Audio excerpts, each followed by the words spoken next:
The horse came back at sundown, but the girl leading it looked like she'd been running from hell itself. Before we continue, tell me where you're watching from tonight. And if you still believe kindness can survive in a hard world, stay with this story until the end. The desert wind rolled low across Black Hollow as Elias Mercer stepped out of his barn with a lantern in one hand and an old Winchester resting against his shoulder. The evening sky looked bruised purple above the canyon, and the smell of dust and dry leather hung heavy in the cooling air. For 3 days, his horse Copper had been missing. 3 long days of empty trails and silence. Out here, a missing horse usually meant one thing. Somebody had taken him. Elias had already started preparing himself for that truth when he heard the slow creak of saddle leather drifting through the wind. One horse. Walking. Not riding. Walking. Elias narrowed his eyes toward the dirt road cutting through the sagebrush below his ranch. A shape appeared through the orange haze of sunset. Copper. The old bay horse moved carefully, head hanging low, reins dragging against the dirt.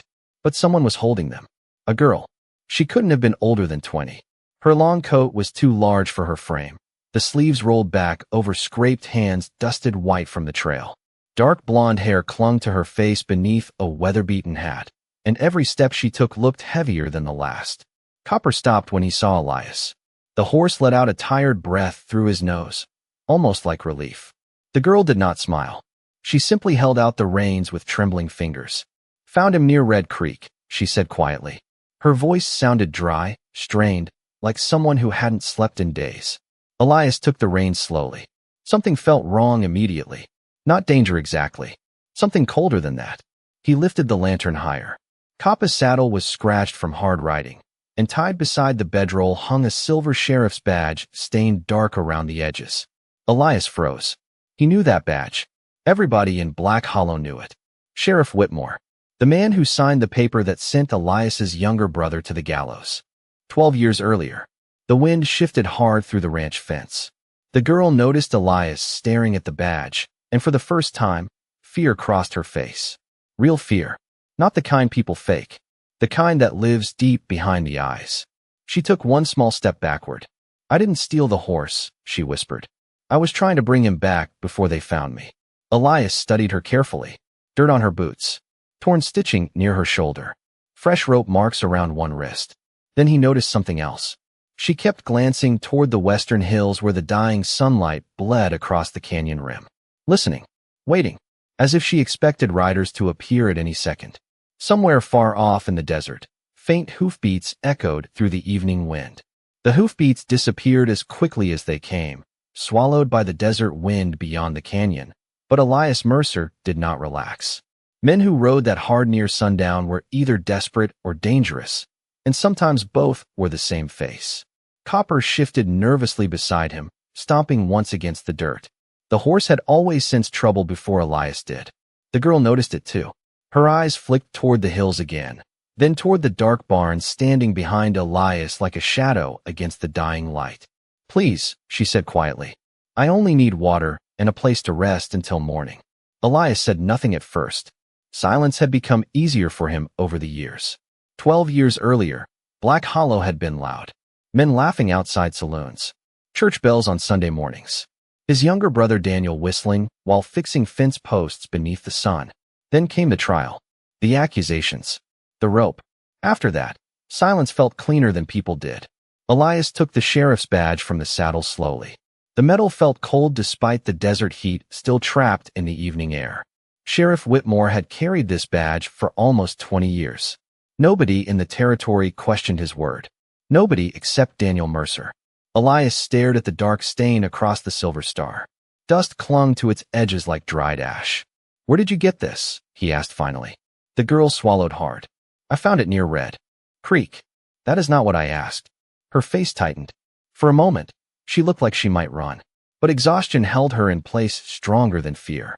Elias could see it now beneath the lantern light. The slight limp in her left leg. The bruise darkening near her collar. The way her hands shook each time the wind carried distant sounds from the hills. She had been running for a long time. "My name is Clara," she whispered. "That is all I can tell you tonight." Elias almost laughed at that. Not because it was funny. Because the desert always sent trouble wearing a polite face first. A coyote never showed its teeth until it stepped close enough to bite. The lantern flame flickered as another gust rolled across the ranch. Somewhere inside the barn, loose chains rattled softly against old wood. Copper lowered his head beside Clara's shoulder, nudging her coat gently with his nose. Elias frowned at that. Copper hated strangers. The horse had kicked 2 drifters clean through a fence gate the previous winter just for stepping too close. But now he stood beside Clara calmly, almost protective. The girl reached into her coat pocket carefully and pulled out half of a dried apple.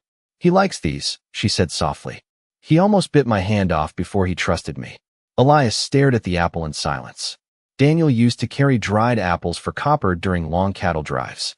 Nobody else knew that. A strange chill crept slowly beneath Elias Mercer's ribs. Clara noticed his expression immediately. "I should leave," she said quietly, stepping backward. "Whoever is looking for me will not stop." Then the sound came again. Hoofbeats. Closer this time. Not one rider. Several. Clara's face drained of color beneath the lantern glow. And somewhere deep inside the darkening ranch house, the old grandfather clock began striking 7 slow times. The riders emerged from the darkness one shape at a time, black silhouettes cutting through the last red light of evening like ghosts crossing the desert. Clara stepped backward instinctively until her shoulder touched the barn wall behind her. Elias noticed the movement immediately. Fear had a way of making people smaller. Deputy Nolan. Graves rode at the front, his long coat flapping lightly against his saddle as dust rolled around his horse's legs. 3 other riders followed behind him in silence. No laughter. No conversation. Men who rode quiet after sunset usually carried bad intentions with them. The horses slowed near the gate, leather creaking softly in the cold evening air. Graves removed his gloves finger by finger, studying Elias Mercer with pale gray eyes that never seemed fully alive. "Evening, Mercer," he said calmly. "Did not expect company all the way out here." Elias rested one hand on Coppa's reins. "You rode 12 miles after dark for conversation?" Graves smiled slightly, but the smile never reached his eyes. "We are looking for a girl." Clara lowered her head immediately. Too fast. Too obvious. Graves noticed. Elias noticed him noticing. The silence between the men stretched thin as wire. Wind scraped across the ranch roof, carrying the smell of dry sage and distant rain somewhere beyond the canyon.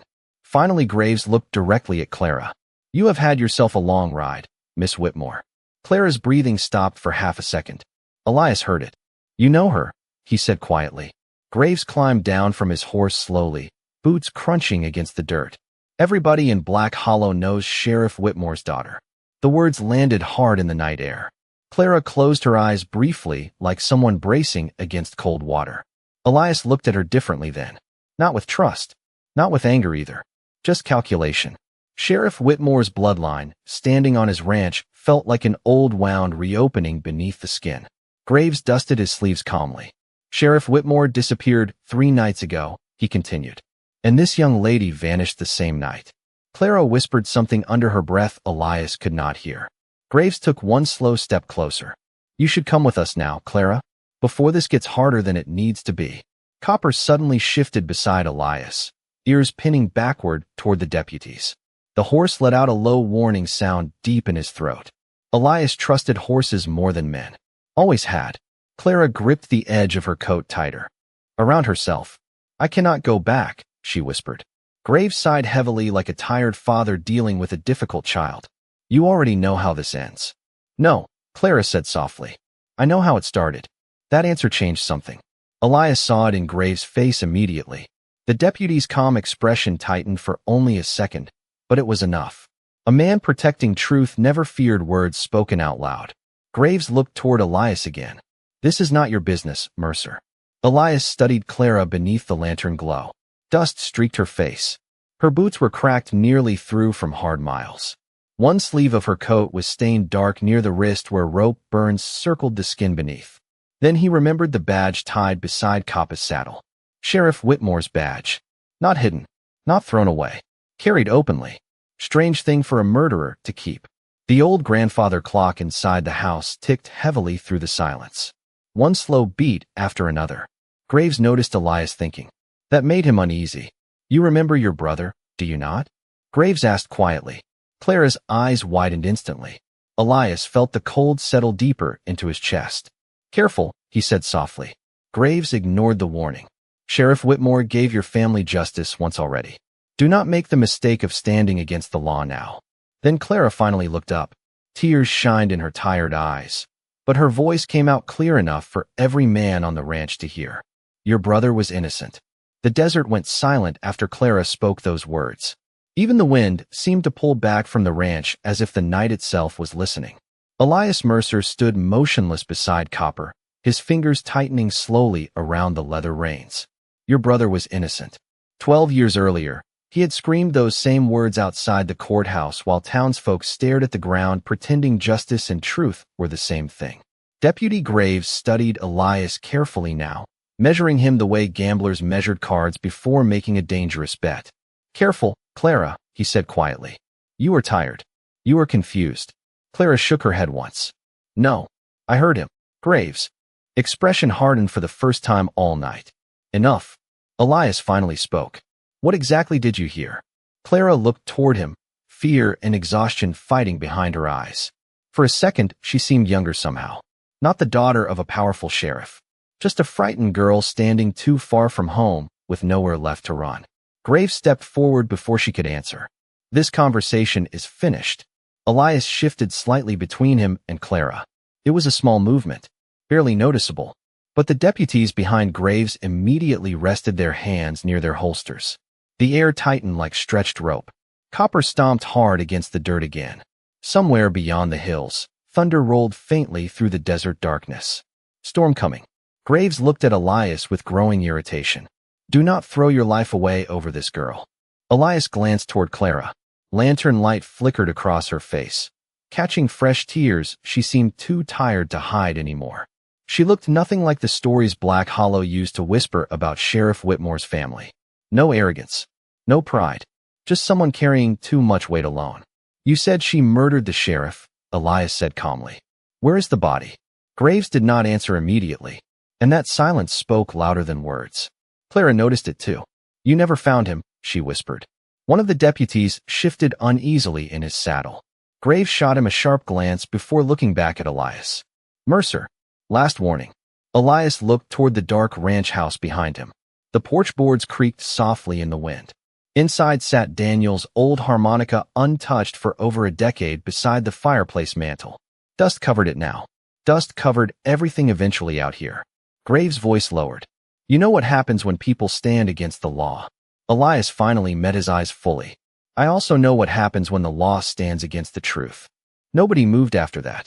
Not the riders. Not Clara. Even the horses seemed frozen beneath the heavy desert sky.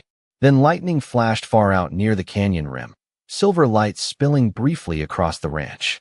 Clara flinched at the thunder that followed. Instinctively, Copper stepped closer beside her again. Elias noticed the gesture. So did Graves. Funny horse, Graves muttered coldly. Seems to trust her more than you do. Elias ignored him. The storm will flood the creek in less than an hour, he said quietly. You ride now. You may not make town before midnight. Graves studied him carefully. And the girl? Elias let the silence drag before answering. She stays here tonight. Clara stared at him in disbelief. One deputy cursed softly under his breath. Graves looked almost amused for a moment, but something darker sat beneath the smile pulling at the corner of his mouth. You always did have a weakness for lost causes, Mercer. Elias said nothing. Graves slowly climbed back into his saddle. Rain began tapping lightly against the ranch roof overhead. Morning comes fast in Black Hollow, he said quietly, and secrets do not survive daylight for long. Then the riders turned their horses toward the dark road and disappeared slowly into the storm, while Clara Whitmore stood trembling beneath the lantern glow, staring at the man who had just chosen to protect the daughter of the sheriff who destroyed his family. Rain settled over the ranch before midnight, soft at first, then steady enough to drum against the tin roof like slow fingers tapping out an old memory.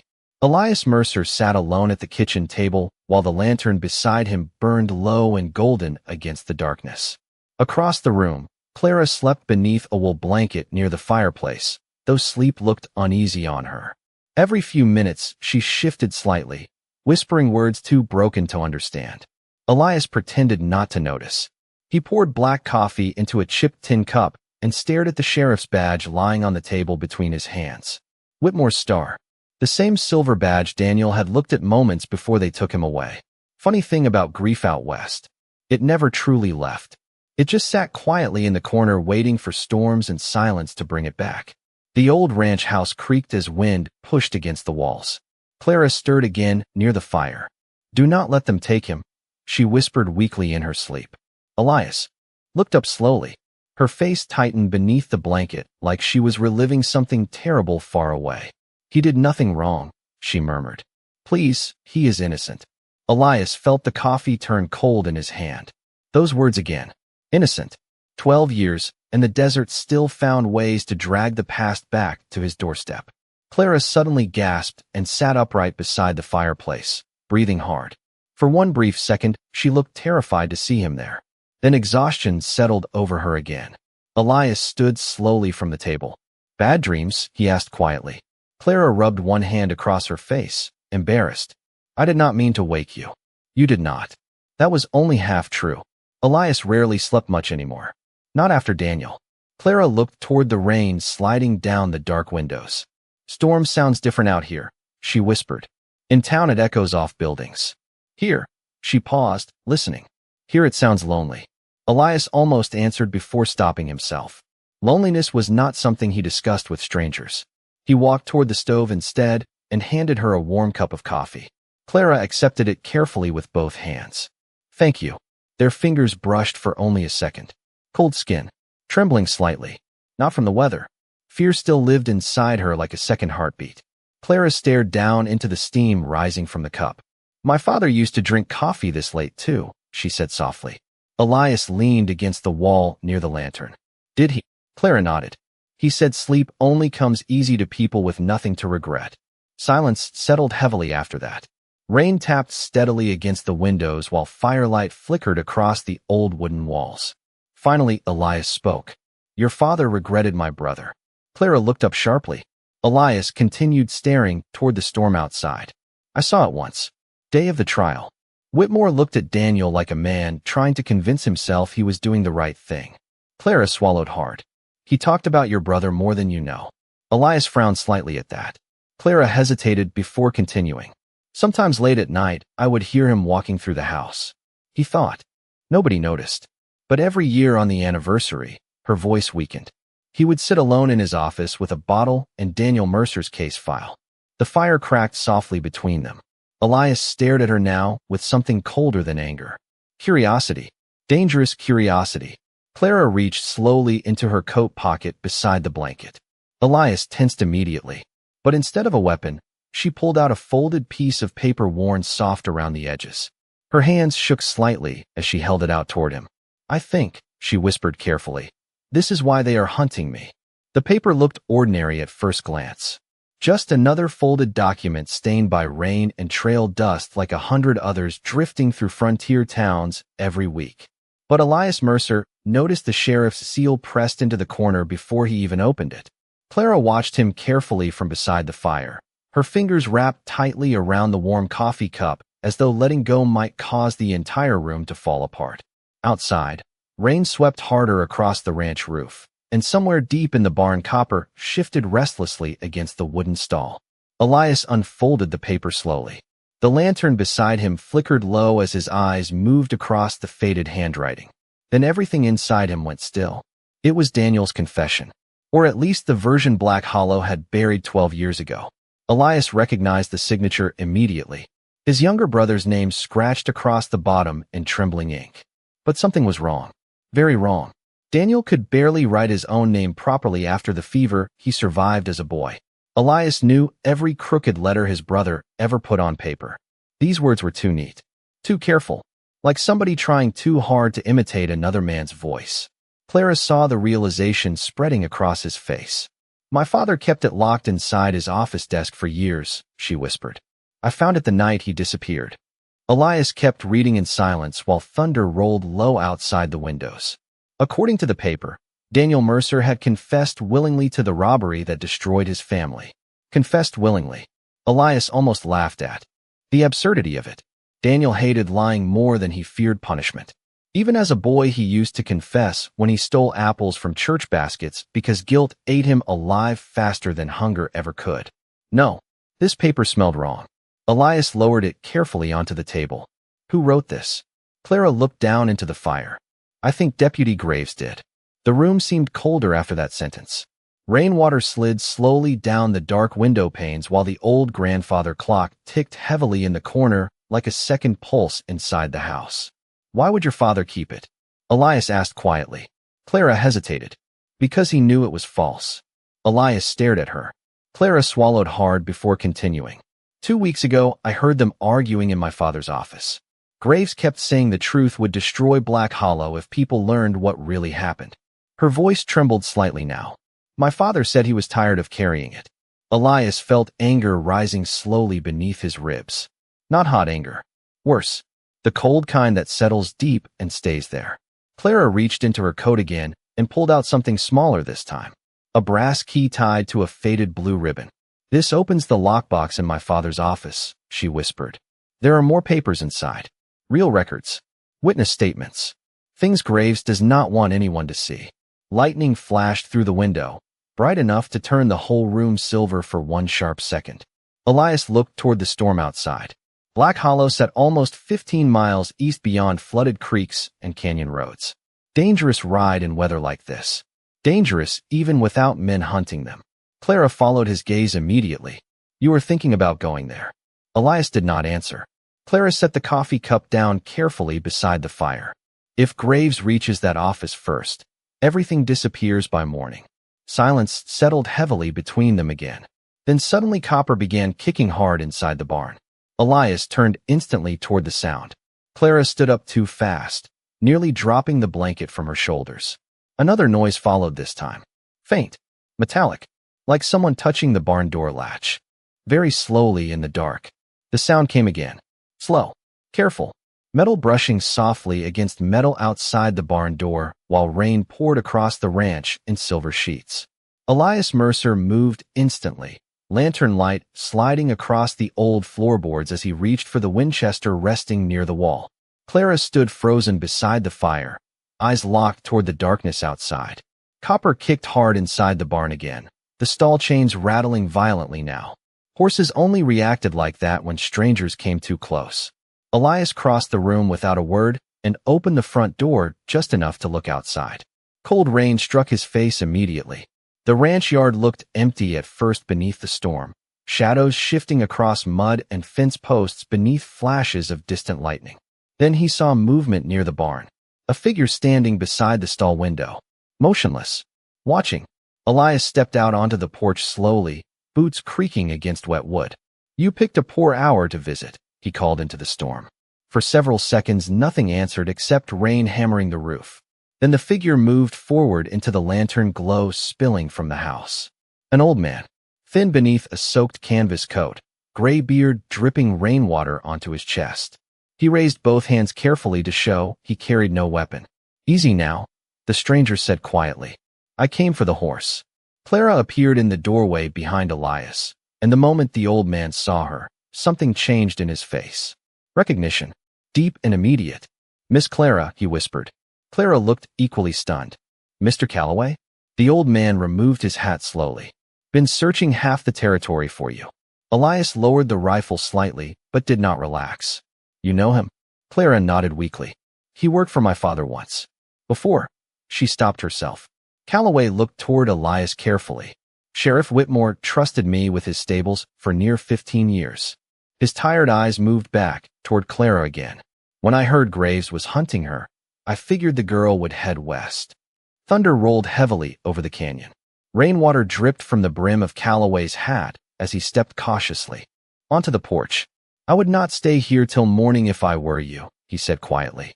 Graves has half the county searching roads already. Elias studied the man carefully. Ranch hands learned long ago that fear revealed itself in small things. Eyes shifting too often, fingers twitching near pockets, voice moving too fast.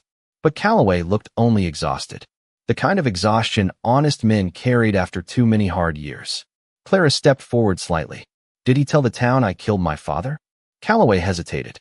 That answer alone told them enough. Clara looked down toward the porch floorboards as pain crossed her face silently. People believe what scares them least, Calloway muttered sadly. And the truth scares folks more than lies ever do. Elias leaned one shoulder against the doorframe. What truth? Lightning flashed again across the ranch yard, bright enough to reveal fresh horse tracks cutting through the mud near the fence line. Too many tracks. Calloway noticed them too. His expression tightened immediately. You have got company coming. Then suddenly, from somewhere beyond the dark hills, came the low, distant sound of dogs barking through the storm. Hunting dogs. Clara's face turned pale beneath the lantern glow. No, she whispered. He brought trackers. Calloway stepped quickly toward Elias for the first time all night. Listen carefully, he said in a low, urgent voice. Your brother was never supposed to die? Whitmore tried stopping it at the last minute. Elias felt the world narrow around those words. Rain hammered harder against the ranch roof while the old man reached inside his soaked coat and pulled out a second key tied to a black ribbon. And if Graves catches her before sunrise, Calloway whispered, every secret in Black Hollow dies with her. The dogs sounded closer now, deep barks rolling through the canyon one after another beneath the storm, like thunder learning how to hunt. Elias Mercer stood motionless on the porch while rainwater slid from the brim of his hat and soaked into his coat. Your brother was never supposed to die? The words kept echoing inside his chest harder than the storm itself. Calloway glanced nervously toward the dark hills. We do not have much time. Clara looked pale beside the lantern glow, one hand gripping the edge of the doorway to steady herself. Tell him, she whispered. He deserves to know. The old stableman hesitated like a man choosing between loyalty and survival. Then finally he nodded once. 12 years ago, he began quietly. Your brother saw something he should not have. Elias felt his jaw tighten. Rain hammered the roof harder overhead while the old man lowered his voice. A payroll shipment disappeared outside Black Hollow. Everybody blamed Daniel because he was nearby when it happened. But Whitmore knew almost immediately your brother was innocent. Clara looked down toward the porch floorboards. My father found the missing money 2 days later. Elias stared at her sharply. What? Hidden inside Deputy Graves' storage barn, she whispered. Silence swallowed the ranch. Even the dogs seemed distant for one strange second. Elias looked from Clara to Calloway, waiting for one of them to deny it. Neither did. The storm wind carried the smell of wet sage across the porch, while Copper shifted restlessly inside the barn again. Then why did Daniel die? Elias asked quietly. Calloway removed his soaked hat slowly. Because Graves threatened the town. The old man's tired eyes drifted toward the darkness beyond the fence line. Back then Black Hollow was barely surviving. One bad winter away from disappearing completely. Graves convinced folks that if the truth came out, investors would pull out, railroads would bypass the town, businesses would fail. Elias laughed once under his breath. Cold and humorless. So they traded my brother for a train station. Nobody answered. Clara's eyes filled slowly with tears shining gold beneath the lantern light. My father tried stopping it the morning of the execution, she whispered. But by then Graves already controlled half the deputies. The town council too. Thunder cracked hard enough to shake the windows behind them. Elias looked away toward the rain-covered hills because suddenly the porch felt too small to hold 12 years of buried anger. Daniel used to talk about leaving Black Hollow. Someday. Buying land farther west where nobody knew the Mercer name. He had dreams too soft for a hard town. And they buried him for it. Clara stepped closer carefully. The night my father disappeared, she said softly. He told me he was finally going to confess everything publicly. Elias looked back at her slowly. And then, Clara swallowed hard. Then Graves arrived. The words barely escaped her lips. Calloway spoke before Elias could. Sheriff Whitmore sent me away with the second key before sunrise. Told me if anything happened to him, I was to find Clara before Graves did. Lightning flashed across the ranch yard again. This time Elias noticed fresh movement near the fence line. Shadows. More than one. Watching the house through the rain. He reached for the rifle instantly. Inside, he said sharply. Clara turned toward the darkness, just as another bark echoed much closer than before. Not canyon distance anymore. Ranch distance. Calloway stepped backward toward the doorway, rain dripping heavily from his beard. They tracked us faster than I thought. Then suddenly a voice carried through the storm from somewhere beyond the fence posts. Calm. Familiar. Dangerous. Mercer. Deputy Graves called through the darkness. Open the door. We need to discuss what belongs to me. Rain poured across the ranch hard enough to blur the fence posts into shadows as Elias Mercer slowly stepped off the porch with the Winchester resting low beside his leg. Deputy Graves stood beyond the gate beneath a black oilskin coat. 3 riders behind him holding lanterns that glowed dim gold through the storm. The hunting dogs paced near the horses, restless and wet, their noses lifting toward the house every few seconds. Clara remained frozen inside the doorway behind Elias while Calloway quietly shut the lantern shutters halfway, darkening the room. Graves watched every movement carefully. You are making this more difficult than it needs to be, he called through the rain. Elias stopped near the muddy yard between the porch and fence. Funny thing, he answered calmly. You said the same thing 12 years ago. One of the deputies shifted uneasily at that. Graves did not.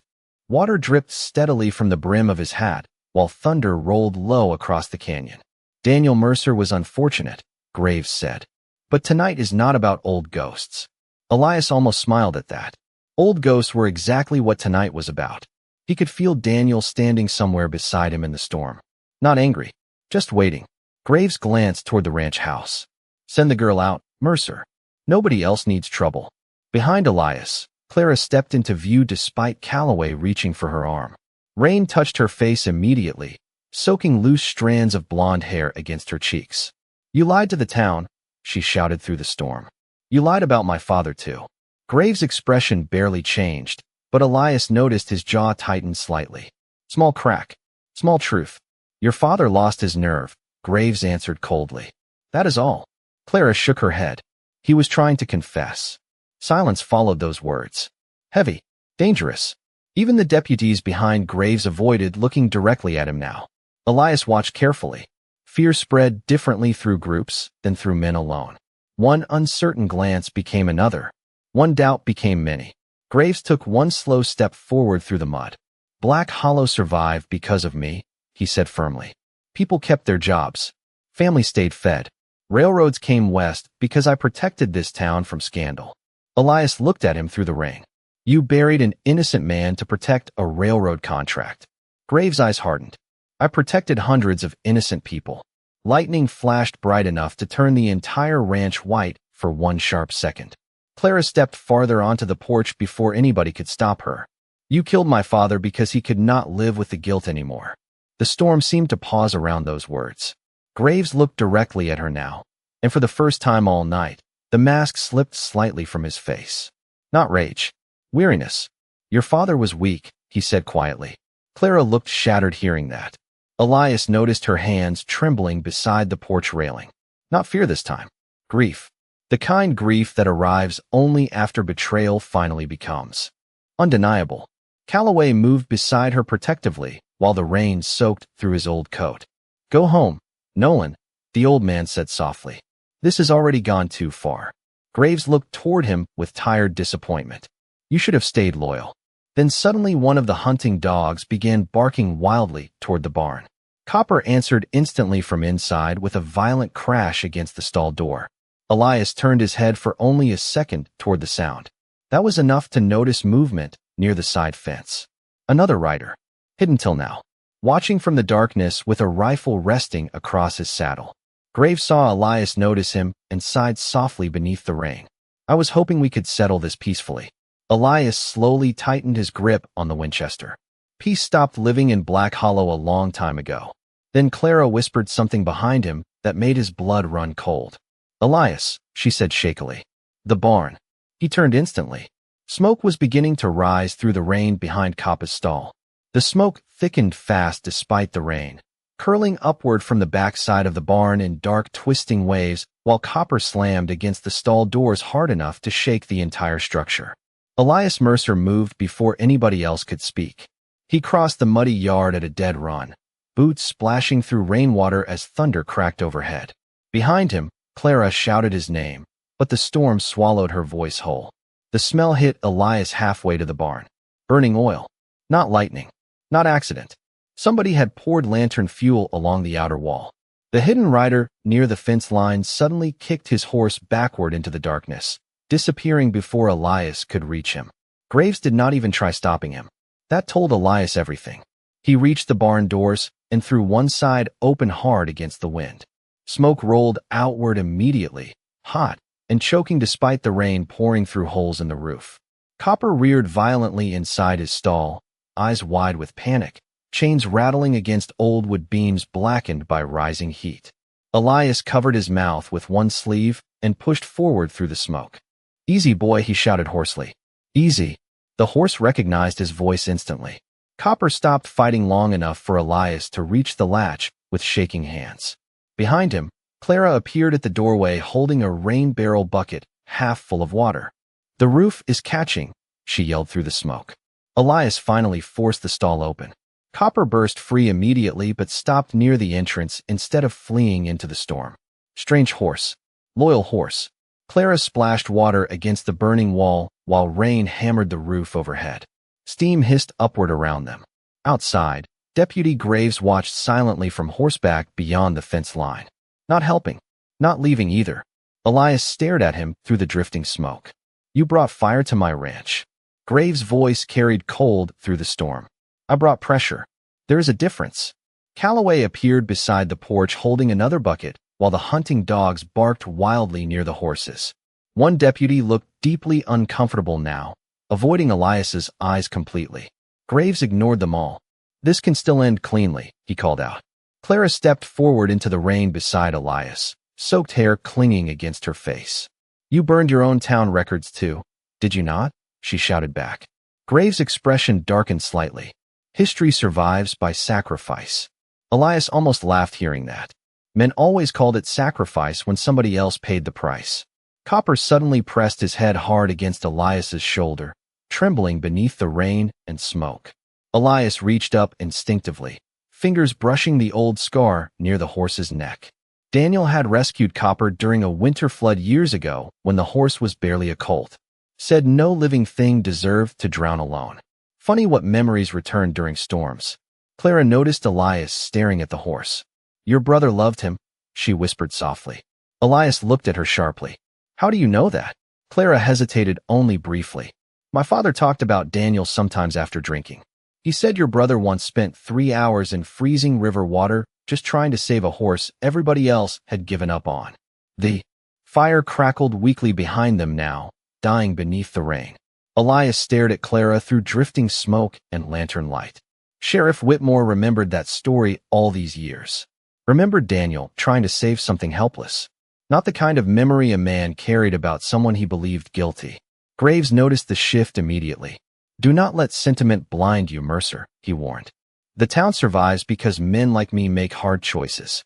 Elias slowly stepped away from the barn beside Clara. Rainwater streamed from his coat, while smoke curled behind them into the black sky. "No," he said quietly. "The town survived because better men stayed silent." Then somewhere far beyond the canyon, a train whistle echoed through the storm for the first time all night. The train whistle faded slowly into the storm like a ghost crossing the desert, and for a long moment nobody on the ranch moved. Rain poured off the barn roof in silver streams, while smoke drifted weakly upward into the black sky. Deputy Graves sat tall in his saddle beyond the gate, water dripping steadily from his coat sleeves, as if the storm itself refused to wash him clean. Elias Mercer stood beside Copper near the barn entrance, one hand resting against the horse's neck, while Clara remained only a few feet away beneath the rain. Strange thing about truth. Once it finally stepped into the open, silence became heavier than lies ever were. One of the deputies cleared his throat nervously. Another shifted in his saddle, refusing to look directly at Elias or Clara anymore. Graves noticed their uncertainty immediately. Men like him always noticed weakness first. "You all know why Black Hollow survived," Graves said sharply without taking his eyes off Elias. "Without order, towns die. Without sacrifice, families starve." Calloway let out a tired breath beside the porch. "Daniel Mercer was not sacrifice," the old man muttered. "He was a boy." Graves ignored him completely. Clara slowly stepped forward through the rain until she stood beside Elias near the muddy yard. Her coat was soaked through now, clinging dark against her shoulders while wind pushed strands of wet blonde hair across her face. But, for the first time since arriving at the ranch, she no longer looked like someone running away. She looked like someone finally too exhausted to keep hiding. My father wrote everything down before he disappeared, she said clearly. Names, dates, payments, the railroad deal, all of it. Graves' expression tightened slightly. Tiny crack, tiny truth. Elias noticed. Clara reached slowly into her coat pocket again. This time she pulled out a small leather notebook wrapped carefully in oilcloth. Rain tapped softly against it while every man in the yard stared. You did not think I only carried one paper, did you? She whispered. One deputy cursed quietly beneath his breath. Graves finally dismounted from his horse then, boots sinking into the mud as thunder rolled overhead. You are too young to understand what really happened back then, he said calmly. Your father did. Clara shook her head. No, he understood too late. Graves took another slow step closer through the ring. Elias shifted immediately between them without thinking. The movement happened naturally now, like instinct. Clara noticed it. So did Graves. Careful, Mercer, Graves warned quietly. You protect her long enough, you will lose everything again. Elias stared at him across the storm. Already did. Those two words hit harder than shouting ever could. Rainwater streamed from Elias's hat brim, while Copper stood unmoving behind him like a silent shadow beneath the smoke-stained barn. Graves looked suddenly older standing there in the mud. Not weaker, just tired. Tired in the way men became after carrying the same lie too long. You think truth changes anything? He asked softly. The railroad still came. Families still ate. Children still grew up warm instead of starving through winter. Elias answered quietly. And Daniel still died innocent. Silence followed again, heavy enough to bend the storm around it. Then unexpectedly, one of the deputies behind Graves removed his hat slowly.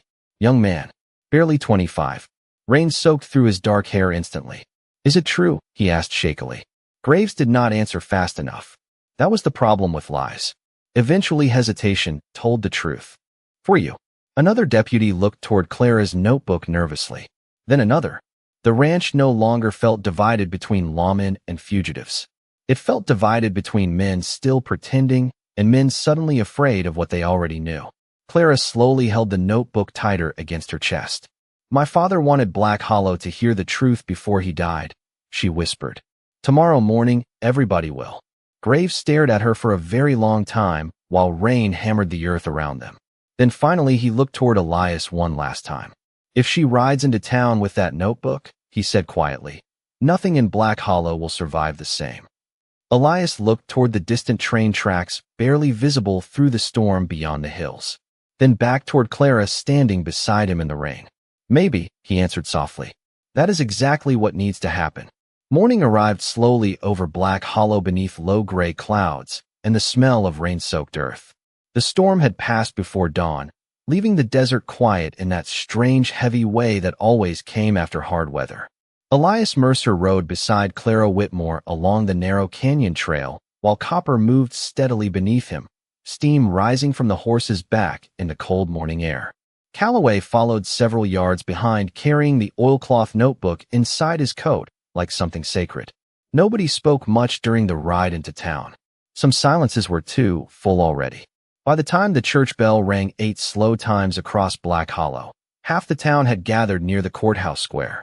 Word traveled fast on the frontier, faster than trains sometimes. Men stepped out of barber shops and feed stores. Women paused beside market wagons. Children stood barefoot along muddy sidewalks watching the riders approach through the morning fog. And standing near the courthouse steps beneath the American flag was Deputy Nolan Graves. Waiting.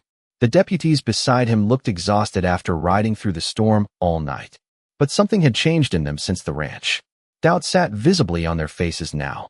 Clara dismounted slowly near the courthouse hitching post. People immediately began whispering when they recognized her. Sheriff Whitmore's daughter. Alive. Elias stepped down beside her, while Copper remained strangely calm despite the crowd gathering around them. Graves looked toward Clara with tired eyes. You still have time to walk away from this, he said quietly. Clara held the notebook tightly against her chest. So did you. Wind rolled softly through the square, carrying the smell of wet wood and coal smoke from the train station beyond town. One by one, more townsfolk drifted closer toward the courthouse steps. Elias recognized many of them. People who avoided his eyes for 12 years. People who stayed silent while Daniel begged to be heard. An old woman near the bakery suddenly removed her hat. Then another man lowered his head quietly beside the stable fence. Guilt moved through crowds differently than fear. Slower. Heavier. Clara climbed the courthouse steps carefully until she stood beneath the hanging bell where her father once gave speeches every Independence Day. Her hands trembled, but her voice did not. "My father lied to this town," she said clearly. The whispers stopped immediately, but he also tried to tell the truth before he disappeared. Graves closed his eyes briefly as if already exhausted by what came next.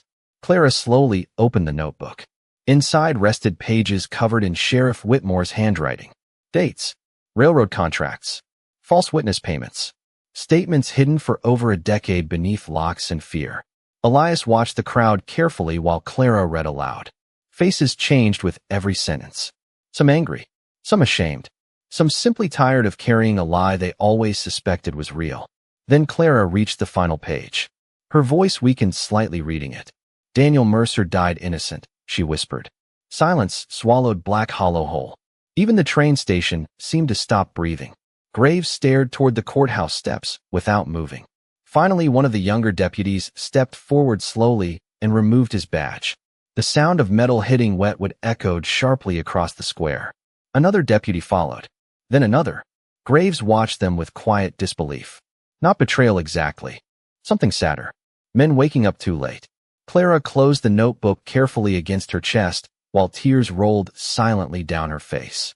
"My father wanted this town to stop hiding from itself," she whispered. Graves looked toward Elias then, long and tired. "Do you think this fixes anything?" Elias glanced across the square at the people standing in silence beneath the gray morning sky. "No," he answered softly. "But it is the first honest thing Black Hollow has heard in 12 years. Then from somewhere near the back of the crowd, an old church pastor stepped slowly forward carrying a weathered wooden cross Daniel Mercer himself had carved as a boy before the trial. The wooden cross looked smaller than Elias Mercer remembered. The pastor carried it carefully through the silent crowd with both hands. Rainwater still clinging to the old cedar grain Daniel had carved himself when he was barely 16 years old. Back then his younger brother believed every church in the territory deserved something made honest by hand. Funny thing about good men. The world rarely notices them until after they are gone. Nobody spoke as the pastor stopped before Elias in the courthouse square. The old man's hands trembled slightly with age as he offered him the cross. "I should have spoken sooner," he whispered. Elias stared down at the carved wood for a long moment before taking it gently. 12 years of anger sat inside his chest like buried iron, but somehow the weight felt different now. Not gone, just quieter. Around them, Black Hollow stood motionless beneath gray skies and dripping rooftops while Clara Whitmore remained on the courthouse steps, clutching her father's notebook against her coat. The town looked at her differently now. No longer the sheriff's daughter hiding secrets. Just a young woman brave enough to carry truth into the open when stronger men refused to. Deputy Graves stood near the hitching rail alone while the remaining deputies slowly removed their badges one by one. No shouting. No dramatic speeches. Just the soft sound of silver stars hitting wetwood beneath the morning wind. Graves watched it happen with hollow eyes. "You think they will forgive this town?" he asked quietly toward Elias. Elias looked around the square at the faces surrounding them. Some crying silently. Some ashamed to meet his eyes. Others simply exhausted after years of pretending justice had been served. "No," Elias answered honestly. "But maybe now they can stop lying to themselves." Graves lowered his head slightly after that.